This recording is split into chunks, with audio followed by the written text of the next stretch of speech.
So the way the system is going to work, everyone will speak, 10 or 15 minutes, something like that. We'll do all the speakers, and we're going to have plenty of time for Q&A.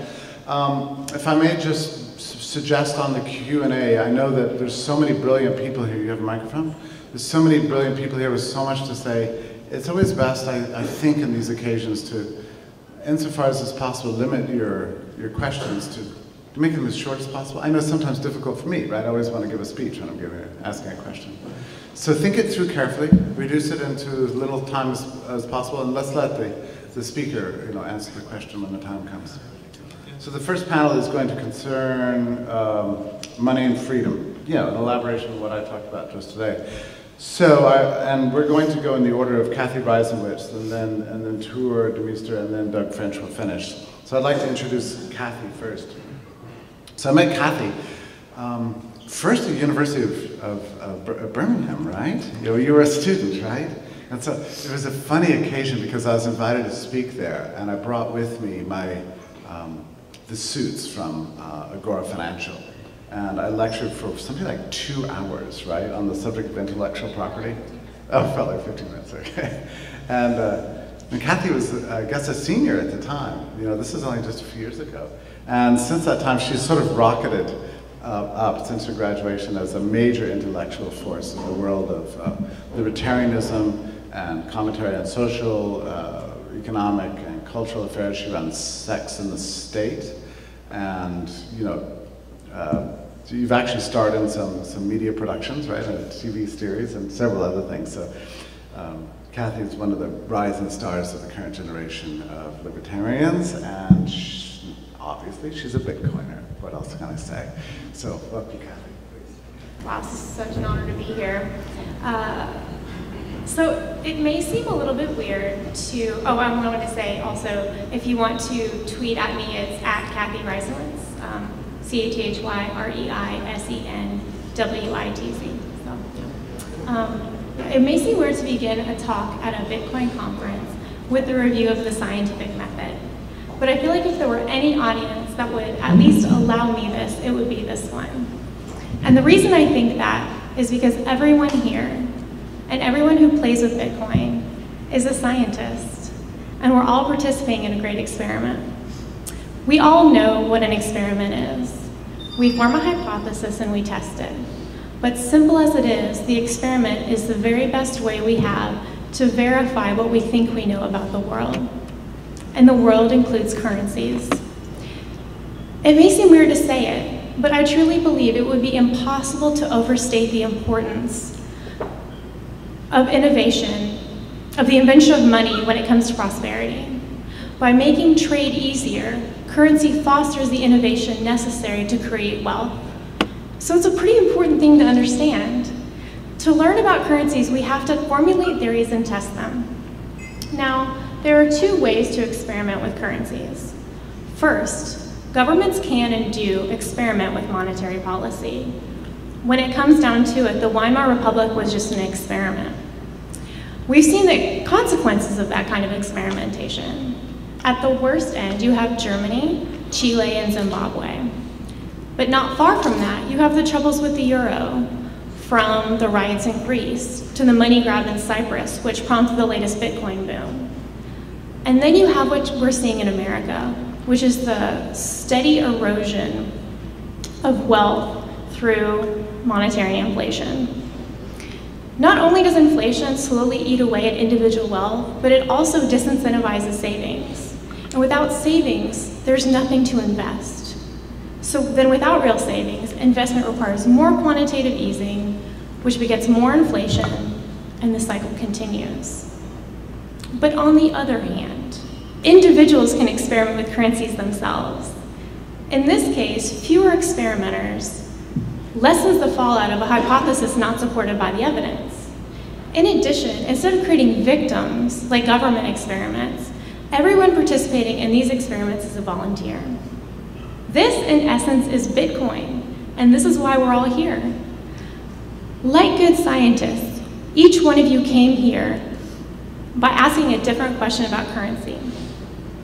Can an online currency offer anonymity but still be trustworthy? Can a free market currency keep or increase its value? Can I trust an algorithm to limit inflation? Will an online currency lower transaction costs? Will it allow retailers to avoid paying credit card and debit card fees? Will wildly fluctuating value make an online currency unusable? Then we read up on the problem that we wanted to solve in order to see if Bitcoin was a good way to answer these questions. Then you used Bitcoin to experiment. You saw what happened. You wrote about the results. You tweeted about them. You created MOOC courses about them. You created conferences, all to share with the world the valuable information that you were learning about currency.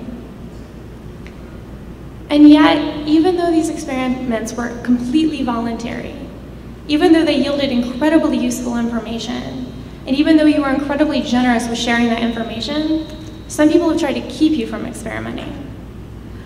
One Bitcoin user created an exchange which completely solved the problem of violence in the drug trade. He created the eBay of narcotics, and in doing so, replaced broken kneecaps with bad user reviews. Instead of armed robbery, he made sure that the Bitcoins weren't released until the goods arrived. But his invention has been forcefully seized. His customers have been dumped back onto the streets, and in the process, they've seized more Bitcoins than ever before.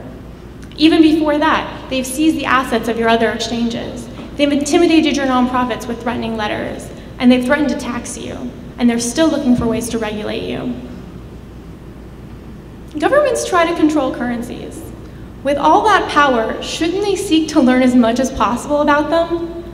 Why would anyone attempt to kneecap thousands of unpaid volunteer experimenters who are constantly sharing with the world what we're learning about how money works? It's really odd. It's almost as if they're more interested in making sure they control the experiment than in what we can learn from it, which is unfortunate. Because when used right, trustworthy, flexible currencies facilitate investment, innovation, and ultimately prosperity. But when misused, currencies bring ruin, stagnation, and poverty. Figuring out how to use money is so incredibly important, and it's much too important to let petty politics, turf wars, and prohibitions halt progress. Earlier, I called you all scientists, and like all scientists, you need your materials, your variables, and your constants to experiment. But that's not enough. You also need the space and freedom to experiment. That's what's threatened by taxation, regulation, and intimidation. My purpose here is to first emphasize the importance of what you're doing with Bitcoin. I truly believe you are early pioneers who are making the world a richer place. But I also want to motivate you in joining the fight for the freedom to continue doing it. Because it's truly up to us, the people who understand what this knowledge can do for the world, to fight for the freedom to continue to find it. So please join me in the fight to keep Bitcoin free and legal. Thank you.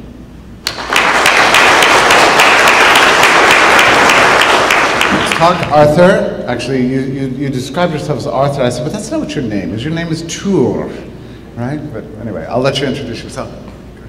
Yeah, so in Anglo-Saxon territory, I always call myself Arthur. It's Tuur apparently is hard.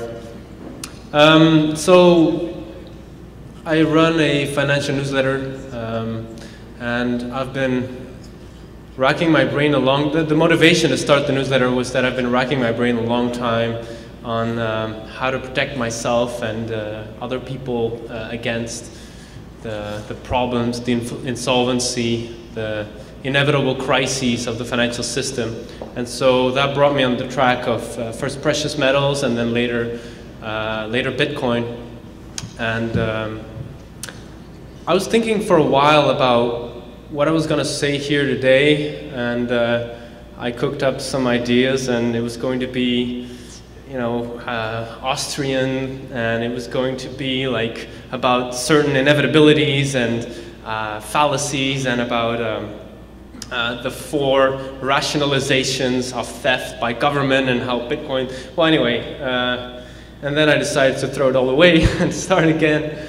And that was after I went to the Bitcoin conference in Amsterdam last week, because I realized that it's very tempting for, well, for me, it's very tempting to kind of see an economy or a budding economy that Bitcoin, the Bitcoin ecosphere is, as something like a machine, and then there's just, if we can just kind of forget all the fallacies, then it's just gonna run and zoom us into the future. But then when you're at these conferences and you talk to the entrepreneurs that are actually building it, you realize it's not really the way it works. I mean, there's a lot of imperfect information, there's a lot of darkness they're entering, there's a lot of new things they're exploring, and they're building this brick by brick, and mistakes cost money. They can even cost you your freedom in this era of over-regulation.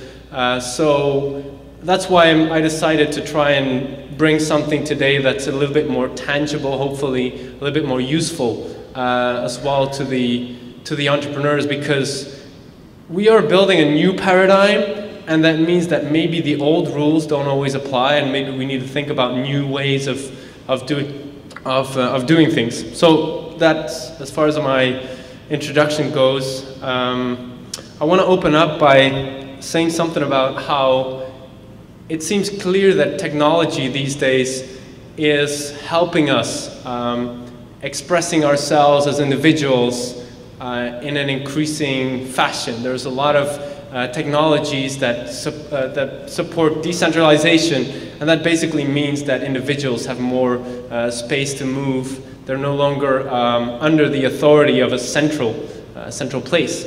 Examples are the internet. The size of the internet today is 4 zettabytes, which I have no idea what it is, but it basically means that all the information contained in the books of the Library of Congress fit about 400 million times in the internet, and that's available to billions of people today. So that means that's empowering billions of people today, this decentralized network of information. Open source projects, they've exploded in the past few years. Open source projects are basically tools, technological tools that are available for engineers, developers, innovators, entrepreneurs, and they're the shoulders on which these entrepreneurs can stand to build something new entirely for their own local communities or for a global audience. It doesn't matter. They don't need to pay fees to get some kind of license to get access to the specialized tools. It's just out there, it's available for everybody. So that's the decentralized nature of open source projects. Then there's areas like 3D printing, for example. It's still very young technology, but basically this is the decentralization of manufacturing. And what I've presented here is the amount of designs that are available, open source designs that are available on a website called Thingiverse. Anybody in the world who has a 3D printer, and they're becoming cheaper by the day, can download these designs and can print out whatever machine or whatever statue, whatever kind of useful tool that is embedded in those designs. Cryptography, I think, is also a technology that empowers the individual, because it allows you as an entrepreneur or as an innovator, as a business, to kind of defend your own independence, to enforce a limit between the information you want to keep for yourself and the information you want to hand out. Also, if you want to protect the privacy of your customers, for example, without having to resort to government privileges or to the violence that's provided by some kind of legal system or a police system. You can enforce it just by mathematics. And these numbers, what you see here, are the results of a survey amongst businesses asking them about the use of cryptography. So you see it's actually rising every year. More and more people are using it. And the final example I want to give is crowdfunding. It's also a very embryonal industry, but it's growing so fast. Basically, it means that entrepreneurs no longer have to resort to just a single source for their funding, but they can actually ask the public, ask their future customers, would you like to invest in me, and then I can build something great, and then I can give value back to you. The last example I read, I think just yesterday, is in Holland, where 1,700 families decided to co-fund the construction of a windmill. They raised $1.3 million in just 13 hours. and it's going to be constructed, and it'll provide energy for them.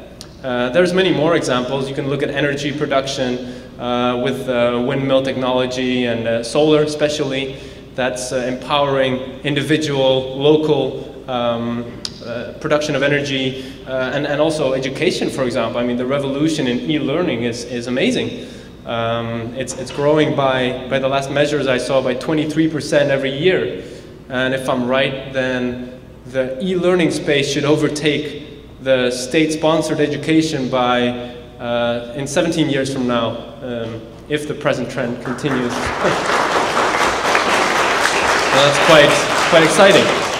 So we have all these evolutions towards decentralization, empowering of the individual, but at the same time, we have this growing bureaucracy that's encroaching upon our privacy, that's intimidating us in an increasing fashion, and you can even use numbers to back that up. I mean, this is how much governments are taking of the economical pie every year in percentage of GDP. I could show the graph of any Western country and you'll see the same. So governments are growing. So basically, there are these two trends that are going the other direction, and I'm sure you're all convinced as well that the trends towards decentralization is unstoppable, but government is kind of a dead weight now, and they're holding us back. And the reason, I believe, one of the main reasons is that they control the monetary system, they control basically 50% of every transaction, and the financial system has become a subsidiary to this monetary collectivism. This is I don't know if you can see it very well, but it's the US financial industry as a percentage of the market cap, so the total. So basically now 1/5 of the entire economy is gobbled up by this financial industry.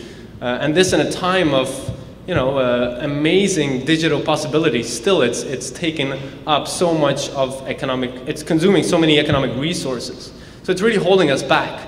And what is the answer to this problem? I think, in my opinion, is very clear. Bitcoin is an amazing answer to this. They call it the honey badger of money because it's so versatile and powerful, and it doesn't care about what anyone thinks of it, it just does its thing. I think Bitcoin is revolutionary because it's so much in sync with current technological trends. I mean, it's mobile, it's open source, it's peer-to-peer, cryptographically protected. So it has everything it takes to bring us forward and to create an actual alternative financial paradigm. At the same time, I mean, it's only been not even 5 years since Satoshi's paper was published. The anniversary is coming November. So we have a very young market. If you look at where the main activity is in the Bitcoin economy, you're looking at Bitcoin exchanges, you're looking at people building the hardware infrastructure, which is Bitcoin mining, and then you're also looking at gambling and some consumer-oriented industries like the e-commerce, basically. So those are the most important areas right now. But if we want to build a real new financial paradigm, there's a lot more that needs to happen. And there's some daring entrepreneurs that are really actually helping to build that. There are, for example, a couple of Bitcoin-denominated stock markets already. The value of all the Bitcoin-denominated stocks are over $200 million right now. And then there's also some entrepreneurs that are building a credit market. Example is BTC Jam. Actually, I had the privilege to meet Celso, who's a Brazilian entrepreneur that runs it. And they provide a marketplace for credit. So people can go there. They have over 3,000 active users, 10,000 people signed up. And people that have Bitcoins to spare can go there and buy bonds, and other people that need money can go there and ask for a loan. You can have collateralized loans.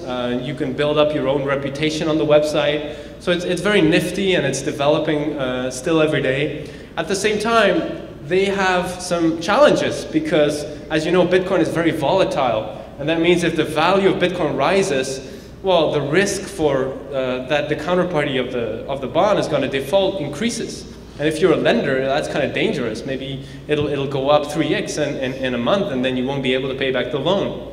And then there's also the susceptibility of fraud, because basically you're sending this e-cash to the other side of the world, perhaps, and despite whatever this person is doing to build an identity online, he might just run away with it.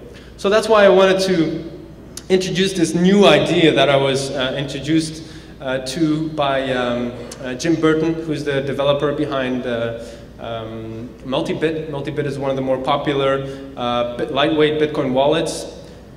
Jim is one of those, I'm sure you've met them as well, but one of those Bitcoin polymaths. I mean, they're both programmers and then philosophers, and turns out they're monetary historians as well.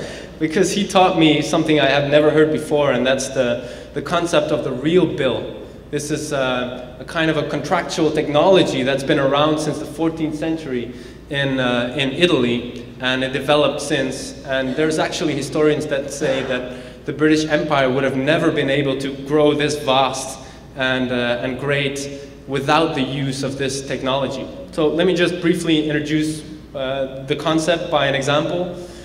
So imagine that I'm a humble baker and I bake bread every day, but I have increased demand, and so I want to expand my business and I want to buy more flour to do that, but I don't have the money available right now.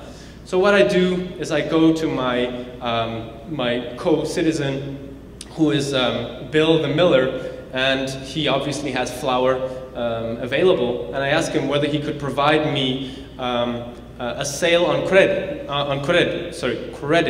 which means, for example, he provides me with 2 tons of flour, and instead of asking the money right now, he'll write a bill that says, I hereby provide 2 tons of flour, and I demand that 60 days from now, I am paid this amount of money from Arthur the baker.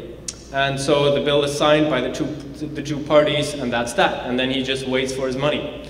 And we have to know as well that usually the person, the lower order good producer, which is the flour provider, usually puts a little premium into the price to compensate for the fact that he has to wait for the money. So maybe instead of $1,000, he'll ask for $1,050 to be paid. So that's a scenario. But an alternative is that the miller actually needs money. He needs money right now because he has some bills to pay. So what he can then do is decide to sell the bill into the market. And because that allows him to get the money right now, he can sell it for a discount. So maybe he'll only ask $1,000 for the bill. And that means there's a profit incentive for investors in the market to buy a bill for $1,000 and then 60 days later go to Arthur the baker and ask for $1,050 back, right? And so, to summarize, what a real bill is, or a bill of exchange, is it's a sale on credit. It's, the payment is due on a definitive date. Usually it's used for high-demand consumer goods.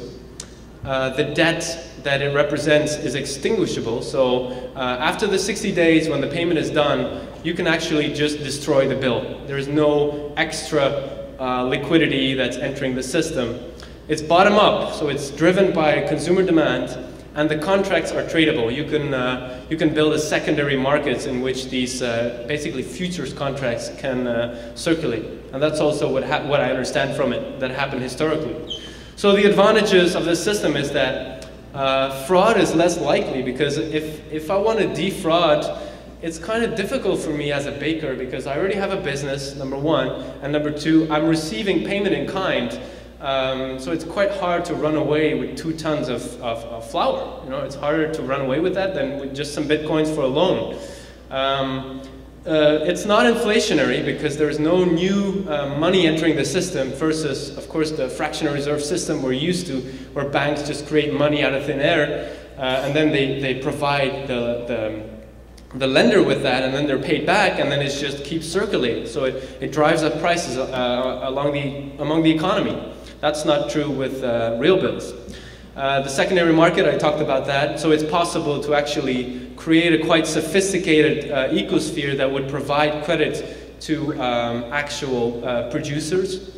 And then there's also the fact that the system of discounts I was explaining. So when the emitter of the real bill has a need for money immediately, he can give a larger discount. So that's a way to coordinate the allocation of capital in the economy. That might be, in some occasions, more efficient than just having like a general interest rate. So what I'm suggesting here is not at all to make this the future and to kind of discard traditional lending and traditional bonds, not at all. I'm just like humbly suggesting that maybe this is one direction in which the Bitcoin economy, one possible solution the Bitcoin economy could embrace if we are to build a truly alternative financial paradigm. And I'm really interested to, if there's anyone, there's surely many more people with more historical knowledge about this, or entrepreneurs that have ideas to do something with it. I'm excited, I want to learn more. Maybe I've said some things that are plainly wrong. If people have ideas on what to do with it, come talk to me.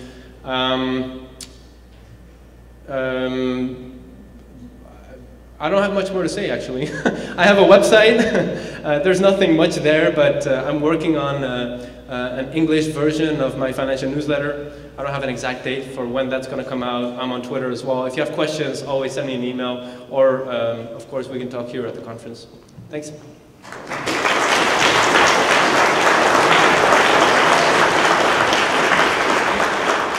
Next, I'd like to introduce Doug French.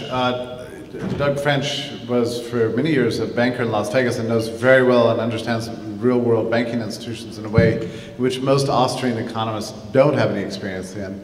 So while he was in this profession, he studied under Murray Rothbard, which is a fascinating thing. He did his master's degree under Murray, and has long been writing on and reflecting on the relationship between theory and practice. So I'm pleased that he's going to be addressing this question today. Doug French.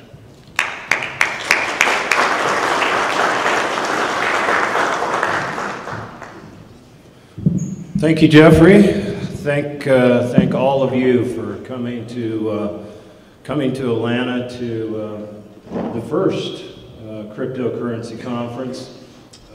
It's been quite an undertaking, and Arlene has done a lot of work, as has Jeffrey, and it certainly paid off with your attendance. As one of the older guys in the room, it seems like all the old guys are coming up and talking to me, which is nice, because they think we maybe have something to share. It's interesting that I was thinking last night that I probably should be disqualified from speaking at this conference because I've lost the Bitcoins that were in my phone. And I asked one of our presenters last evening if he could help me find them. And he told me, in the end, he told me, no, I think they're gone. And thank you for making my Bitcoin more valuable. You know, I share an office with Jeffrey, and when Jeffrey gets obsessed with something, it really takes hold. And when he sunk his teeth into Bitcoin and was writing seemingly a piece every single day on the subject, he of course was he was transferring dollars into Bitcoin. And the Bitcoin price began to rise. And that's all well and good, except that he needed to give me an update every 15 minutes of how much money he had made. And frankly, I got sick of Bitcoin. I was like, enough Bitcoin already. I've had it with Bitcoin. But I think what was interesting, we went to Liberty Fest this year in Las Vegas, and we had a panel that Jeffrey was very instrumental in talking Mark Skousen and Tammy Holland into having a Bitcoin panel, of which he and I and a couple others were on. And when you get around gold bugs, which inevitably you do at an event with a lot of hard money investors, it occurred to me, we had a packed audience, by the way, for our Bitcoin session, people that were very deeply interested in this, but ultimately gold is what they are interested in. And I'm somewhat of a gold bug, I suppose, and gold bugs have this fantasy that the US dollar is ultimately going to crash. And at that point, us gold bugs are going to reach in to wherever we have our Krugerrands and our eagles hidden, and we're going to get handfuls of them and stand in the street and go, I was right. I told all you people I was right. So that's the kind of the gold bug fantasy. But then I was thinking in relation to the Kindle that I had taken to Las Vegas to read. And my Kindle has 200 books on it. So essentially, I take a library wherever I go in the world, and I can pull up these books and read them. And it occurred to me that essentially Bitcoin is the monetary equivalent. You know, gold is great, and gold was wonderful when we lived our lives in a 10 or 20 or 15 mile radius. Hauling a few gold coins around was not a bad, you know, that was okay. But sending gold overseas, sending gold even, you know, across the country is somewhat unhandy. And I think that the idea that we are going to devolve from a US dollar fiat currency or euro or what have you, we're going to devolve to the point where we go back to hauling heavy coins around. I just don't think that's the way the world is going to work.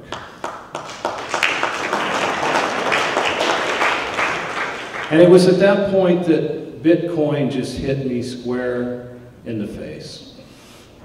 So what I wanted to talk about today was about banking.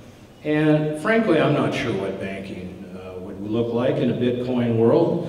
But there's a gentleman by the name of John Carney who writes, he's a senior editor for the financial television network CNBC. And possibly some of you read his blog. At least maybe you read this blog. His blog is called NetNet. And by the way, I pay attention to John Carney primarily because he pays attention to me.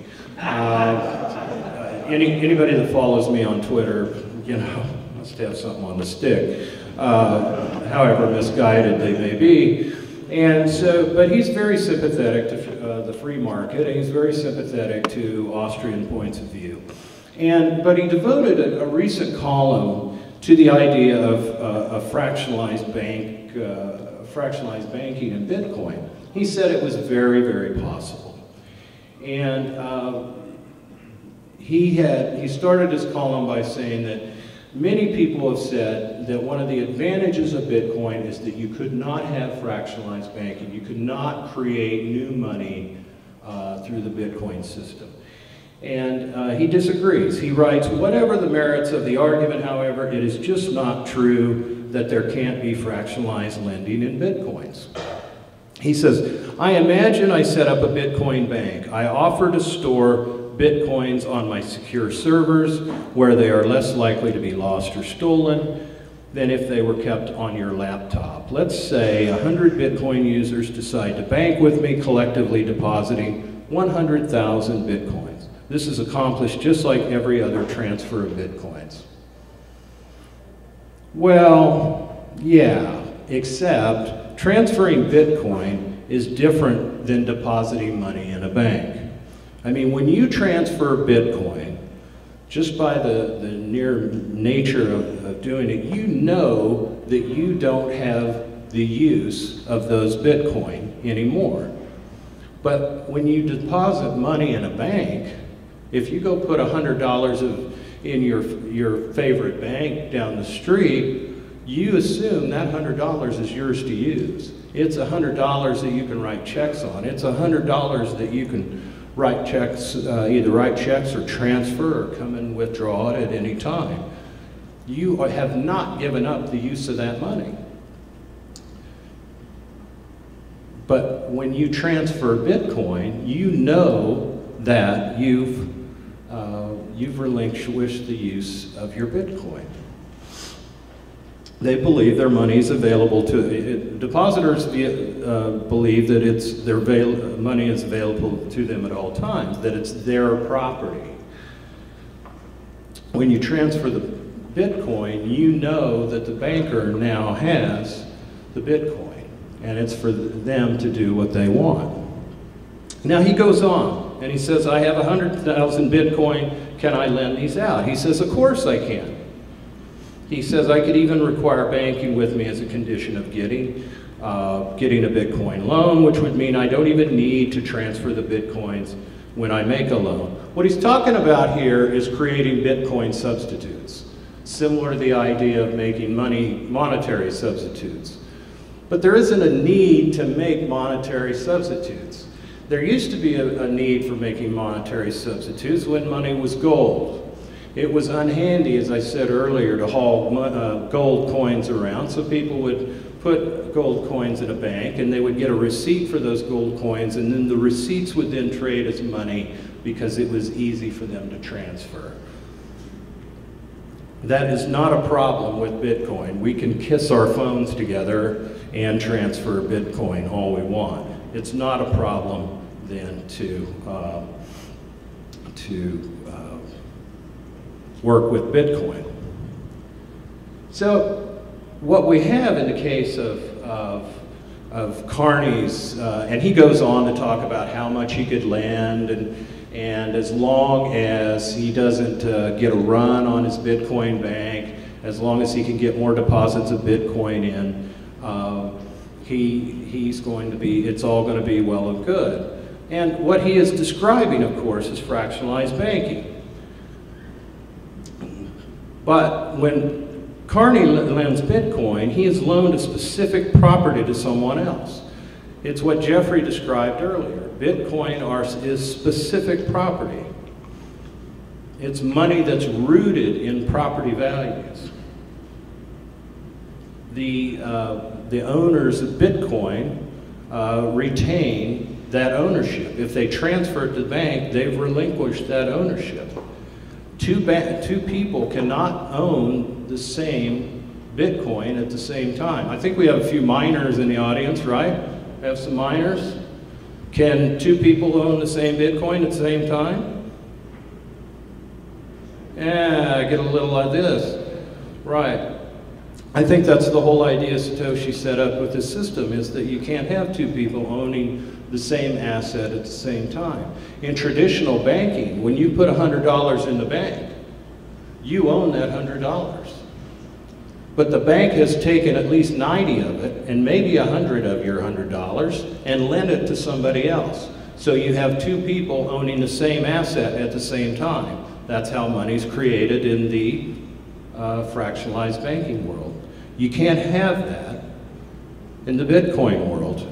Or maybe you can with this little, but we'll get to the questions and you guys can tear me up on this later. Because that's what this conference is all about. We say things and then you tear us up later in the Q&A. So it's the mining community that is the judge and the jury and are collectively interested in protecting the integrity of the Bitcoin currency. Not only that, but they're also interested in protecting property rights. Individual judges in the past, not so much. Fractionalized banking says that precedent rests on 3 court decisions. And the first case was in 1811. It was Carr versus Carr. And the court had to decide whether the term debts mentioned in a will included a cash balance in a bank deposit. And unfortunately, the master of the rolls, Sir William Grant, ruled that it did. Grant maintained that since the money had been paid generally into the bank and was not earmarked in a sealed bag, it had become a loan rather than a bailment. In other words, that deposit had become the bank's property. 5 years later, there was a follow-up case. This was challenged again. So this would have been in 1816. Devanes versus Noble. One of the counselors argued correctly, a banker is rather a bailee of the customer's funds than his debtor, because the money in his hands is rather a deposit than a debt, and may therefore be instantly demanded and taken up. But the same Judge Grant that had ruled 5 years before again insisted, in contrast to what would have been happening later in the grain warehouse law, that, quote, money paid into a banker's becomes immediately a part of his general assets, and he is merely a debtor for the amount. So in other words, people who think they're deposited in banks are essentially loaning banks money. There's a big difference, but I would contend that most people don't realize as a depositor that you're lending the bank money for them to do whatever they may do, whether it's buying mortgage-backed securities or lending on real estate projects or making a car loan to your dodgy brother-in-law, whatever it may be, that's what you're doing. In 1848 was the third case that was instrumental in the bankers being able to do what they want with your money via fractionalized banking. And Lord Cottenham made his decision lucidly, as Murray Rothbard put it, or if incorrectly and even disastrously, money when paid into a bank ceases altogether to be money of the principal. It is then the money of the banker, who is bound to an equivalent by paying a similar sum to that deposited with him when he is asked for it. The money placed in the custody of a banker is, to all intents and purposes, the money of the banker, to do with it as he pleases. He is guilty of no breach of trust in employing it. He is not answerable to the principal if he puts it into jeopardy. If he engages in a hazardous speculation, he is not bound to keep it or deal with it as the property of his principal, but he is, of course, answerable for the amount because he has contracted it. In other words, the banker can do what he wants with your money as long as he can replace it later. Now, the difference, and essentially it comes down to this fungibility argument, which I think is very important to some people in the Bitcoin world. But I would contend that each Bitcoin, even fraction of a Bitcoin, is unique. So if Carney's Bitcoin Bank's holding your Bitcoin, I believe Carney's Bank is holding it as a bailment. And for a Bitcoin bank to have control of a depositor's Bitcoin, they would have to possess the depositor's private key to transfer ownership of the Bitcoin. The Bitcoin owner did that. He would be doing it consciously. You would be doing it as a loan. You wouldn't be doing it as a deposit. You would become a lender, not a depositor, knowing that he has given up the use of their Bitcoin for a certain period of time. I can't emphasize this enough. As a depositor, you do not believe you've given up the use of your money. Yet the banker has taken your money and lent it to somebody else for their use, which that person puts it in the bank, and that bank lends it out to someone else, and this is how money is created in the commercial banking system. So contrary, now with dollars, there's no difference between one and the other, so it's easier to make the case, although I don't think it's a good case, that these dollars are fungible and there's no depositor has the right to certain dollars that he deposited. But I think Bitcoin is different. Each one has a unique code assigned to the owner. Each and every transaction has a record. It's been authenticated. And so contrary to Carney, for Bitcoin banking to be legal and ethical business, the owners of Bitcoin must relinquish the use of their Bitcoin to borrowers. Thus they become willing and conscious lenders instead of unknowing depositors in a fractionalized banking system. When it comes down to it, I think Satoshi is smarter than Carney. You can't have fractionalized Bitcoin banking. Bitcoin protects property rights. That's why it was created. That's why it's a sound currency. Fractionalized banking actually contradicts property rights. Bitcoin banks in the future will they'll have to make money from things like secure storage, facilitating currency exchanges, underwriting offerings, those who wish to lend Bitcoin consciously, and those who wish to borrow. But it was Satoshi who made certain that banks in the Bitcoin age would have to make their livings honestly instead of the current banking system that makes their money through embezzlement. Thank you.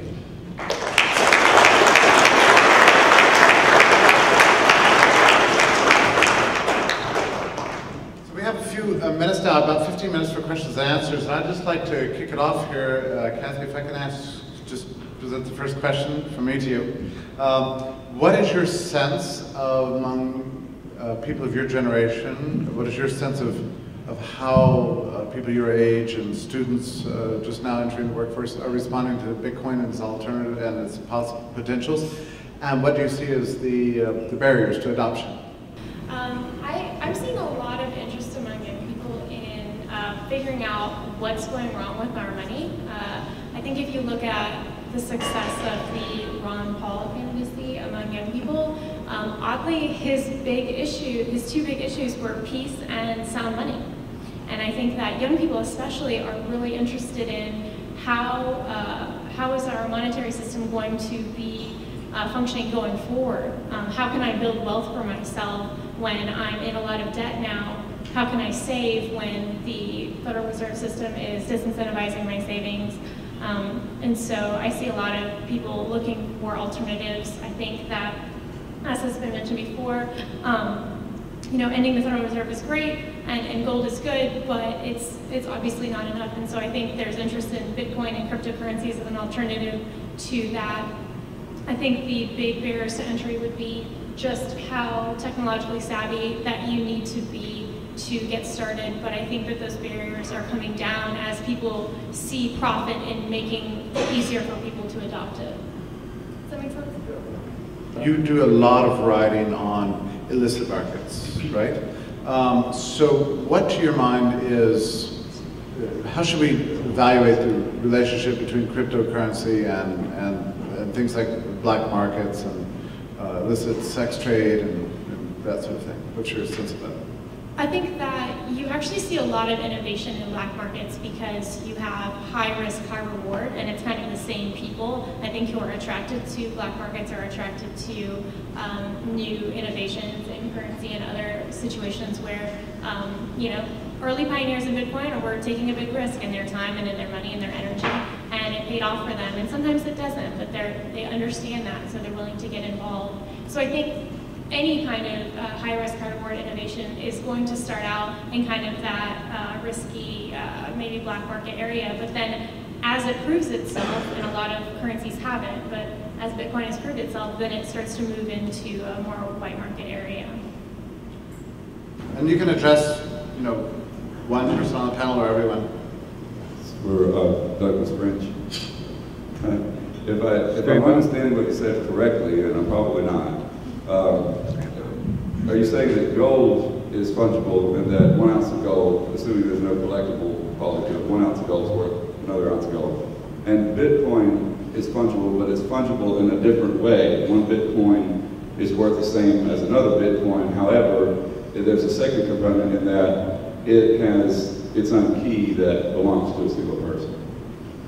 Yeah, I think that's right. I think that, and I actually made a copy of a chain of emails yesterday that was talking about this. Evidently, some people have donated some Bitcoin to the Silk Road address, so some people are getting kind of a big bang out of that. But as a part of that thread, they were talking about fungibility and how important it was for one that Bitcoin be fungible. But I would almost say be careful with that in the sense that I think if this does get down to when there is talk of fractionalized banking in Bitcoin, if you can make a case from a legal sense that each Bitcoin is unique because of the way it's created, yes, it's fungible, but yet identifiable. And I think that makes a much stronger argument instead of the court decisions that went against sound money or sound banking hundreds of years ago.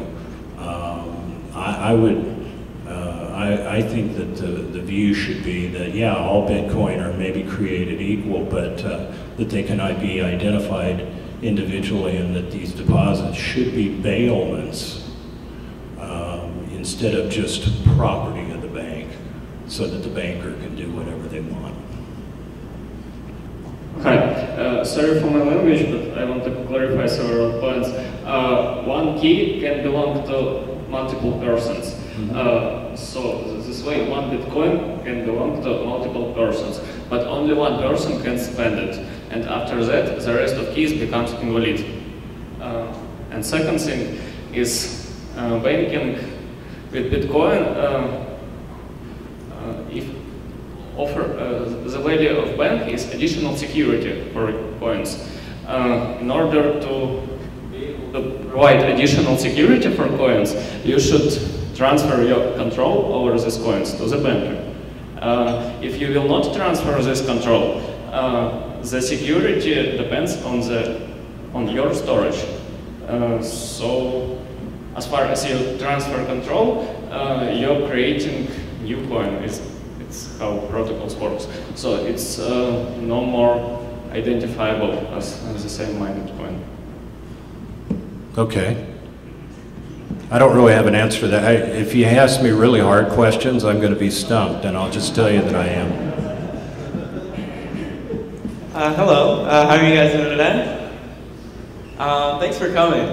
Really like to hear what you guys have to say. My name is Sean Wilkinson. I wanted to expand a little bit more about what you were saying. So you said before it's not really possible for two people to own one coin. Well, it kind of is. It's a very little known technical thing. It's really not out there. It's just called. Well, make it go away, for crying out loud. Fix that. So it's multi-signature transactions. Basically, you need two people or any number of people to be able to send that coin out. Mm-hmm. So if you have this process where I give my coin to this bank or whatnot, but they also need my authorization to send it out or use it, or vice versa, could this system actually work? Do you think I would be able to work out it? Do you could work out the technical? Well, I think people, yeah, I think it could work, but I think, again, consciously, again, people, it is still in control of the person whose Bitcoin it is, correct? Say that again? It's still in the control, the Bitcoin is still in the control of the person who owns the Bitcoin. Well, under this particular protocol, there's someone probably who could explain it better than me, that you would actually need two parties to agree to send that Mm-hmm. coin out or send that transaction. Mm-hmm. So again, one party could be me, the other party could be the bank. So necessarily when I give that value to them, they can't necessarily do as they please. They can't do it by themselves. They need you to sign on. And that, I guess that was my point, is that then people become conscious lenders. They consciously have given up control of their Bitcoin, presumably for a contract to receive remuneration later with interest, I assume, or a profit motive on top of that. The distinction I guess I'm trying to draw is that when people put money in the bank, in the banking system now, they are essentially lending money to the bank, but they don't think they are. They think the bank is holding their $100 there and that they're going to guard that with their life. Well, they're not guarding it with their life. They're lending it to some yahoo down the street who may or may not pay them back. And the question is, if there's a run on the bank, are they going to be able to come up with enough liquidity to satisfy their depositors? It doesn't take much to take a bank down. In the case of Washington Mutual, for instance, a run of about 6% of their deposits took them down, to the point where it pushed them into the arms of JP Morgan Chase. I don't anticipate that happening in the Bitcoin world, because for the very thing you're talking about, people have to consciously say, yes, one person has control, and then they need the other person to sign on to that. And that gives us some safeguards against this money creation apparatus that is totally in charge of the banker. They were given carte blanche to do this back in the 1800s with these court cases. And in one case, they made that call just because the deposit was not in a single sealed bag. So judges have worked overtime and bent over backwards to protect the banker's interests. I don't think the mining community is going to do the same thing for Bitcoin banking interests. And Doug, but I could be wrong. But Doug, the point is that under fractures or breaking, you're creating multiple titles for the same piece You're of property. creating multiple titles which is physically impossible with Bitcoin. And I'm not talking about, ultimately, I'm not talking about 2 people owning the same asset at the same time, probably up to 10 people owning the same asset at the same time. And I think it'll be very difficult. Possibly, I'm sure there's people in this crowd who are probably already trying to create ways to do this, and it may happen. But I think I think Satoshi created a protocol that's going to make that very, very difficult, at least initially. We've got about 3 minutes, so yeah.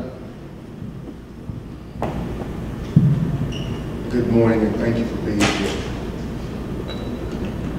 My question is this. Benjamin Losky, the New York State Financial Director, is willing to make new rules for Bitcoin if we're willing to give up some of our transparencies. How do you feel about that? Yeah, it is clear that legislators are pushing for that, more transparency, less privacy, basically. They want to kind of work on the pseudonymity issue. I think it's going to be hard to turn back some of the qualities of Bitcoin, the points that actually attract people to it. But what I do think it's that, at least for the time being, it seems plausible or possible that the desire for Bitcoin core developers, Bitcoin Foundation members, or Bitcoin enthusiasts in general to appease governments is going to result in a slower, at least a slower or a stall in the addition of new elements that introduce more privacy. There's, I don't know if, well, probably most of you are familiar with the concept of zero coin, for example, which is basically an extension on top of the Bitcoin protocol, which allows for more privacy. I don't think it's likely that's going to happen soon. And if it were to happen that core developers and most of the Bitcoin miners are persuaded to kind of allow for less privacy, like change rules so that more transparency is possible, then I think actually we're going to see a fork, and we're going to see 2 Bitcoins. We're going to see the kind of top of the iceberg official Bitcoin, and then we're going to see another Bitcoin that's much larger, and that's actually less transparent, because that's the way people want it. They want their transparency, they want their property. So that's a possible future that I see as far as legislation goes. You know, just real quickly on the anonymity point, nobody should apologize for the anonymity or pseudonymity or whatever you would say of Bitcoin. The purpose isn't so that people can sneak around and do, you know, illicit, dangerous things, you know, outside the law. That's not the point. The point is that the cryptography that's part of the Bitcoin protocol detaches one's personal identity from the property relationship you have with Bitcoin itself. That's important, because right now, like a third of humanity is excluded from the global economy because they don't happen to have credit cards, live near a bank, or have a very good reputation. You know, this is just a rotten system. We need to have a money that is detached from our identities and our reputations. It shouldn't always rely on trust, and that requires this, you know, the separation of, I guess you could say, character and ownership or whatever. That we need the anonymity aspects of book. That's an important part of it as an element in liberating humanity from the rotten trust relationships that are embedded in the credit card system. That's, you know, 60 years out of date. So I don't think any of us should ever apologize for that aspect of Bitcoin. Okay, we've got one more question. Go ahead. Hi. Hello? Yeah. Yeah, my name's Robert Thompson, founder of Zimcoin. I have a question. I love the idea of Bitcoin being related to property. However, with the pervasive and perpetual need of the governments to tax anything from T on, and owning property and their ability to tax that, you don't really own the property, you own it as long as you pay your property taxes. How will Bitcoin escape the historic and pervasive and perpetual need of governments to tax and monitor and control everything? What will keep that from happening? Well, it's interesting you say that. We've been talking recently that suddenly the government, the United States government, is one of the largest holders now of Bitcoin. So let's just say we got partners. As Garth Brooks would say, we have friends in low places suddenly. And just on the regulatory front, I mean, many people in the Bitcoin world would love to be regulated and they'd love to be taxed because they believe that will give them some sort of credibility to separate themselves from the Silk Roads of the world. I would say from being 20 years in banking, be careful what you wish for. Because it ultimately the Stockholm syndrome sets in. You become very, very compassionate with your captors, and they begin to dictate the business. So, no. In answer to your question, it'll be very difficult to keep government. They know what they have. They know they have an asset now. They're going to be very interested in taxing it, especially when there is some sort of money exchange from Bitcoin to dollars or back and forth, and that's where they're going to try to take their cut. I think it may be impossible to do that, but I leave it to the people in this room to figure out a way around it, so get on it. Thank you. We'll see you in 15 minutes.